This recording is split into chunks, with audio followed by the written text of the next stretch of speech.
Reaper of Souls is the newest chapter in the Diablo franchise. With the removal of the auction house in the story, and the major changes to the loot systems, fans of the trilogy were hopeful that the game would live up to the expectations they had prior to the original release.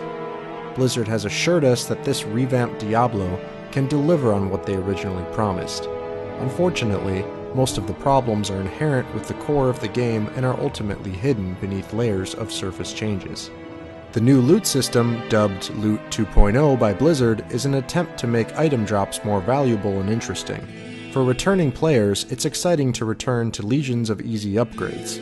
What most players haven't yet realized in the early days of the expansion is that by handing these items out, the soft cap gets hit much more quickly. Within a few hours of reaching level 70, a player can easily equip a full set of rare items that will largely cap them from further progressing their stats until they can obtain legendaries. What's worse is that these legendaries have drop rates that average out to roughly 1 per 2 hours. After finishing a rare or yellow set of items, all that's left is killing enemies repeatedly for a chance at a slight upgrade.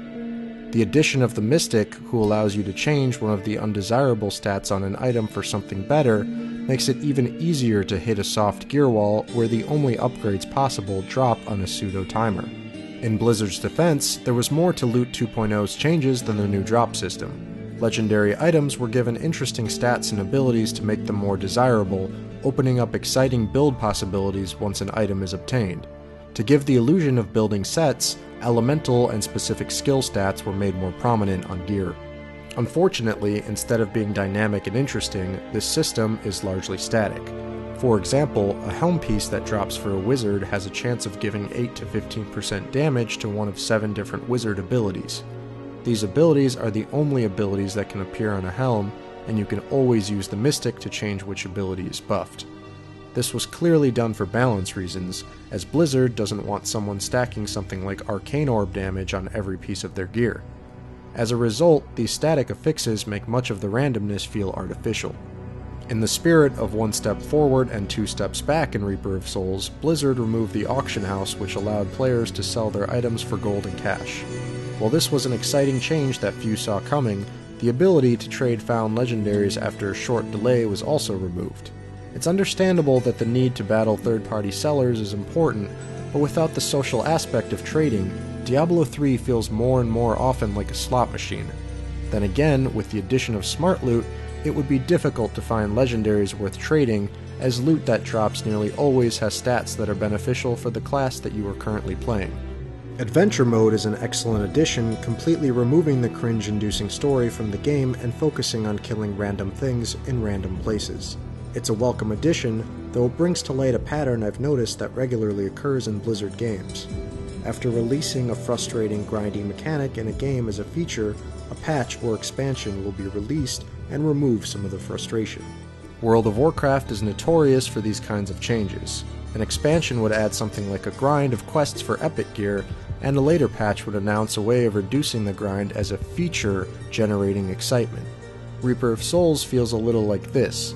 The horrible story gets removed, the auction house is shut down, better loot drops more frequently, gem crafting and blacksmithing is made cheaper. Some would say these are just generic improvements that any game has throughout development, but here it feels like there are so many questionable additions to Diablo 3 that removing them and calling them features is simply dishonest. All of these issues would be partially dismissible if the gameplay was better in public multiplayer games. For each player, enemy health and damage is increased proportionally. On difficulties where someone can easily solo enemies quickly and painlessly, it becomes a dull grind of mashing your skills together, standing in place waiting for enemy health pools to drop. This is partially due to 2 reasons. One, because of a lack of matchmaking, a player's gear and skill is not taken into account when they're placed into a game. Oftentimes, players will join with gear that simply doesn't meet the requirements of the difficulty. 2, the increase in the amount of times a player can be at a town can have a negative effect.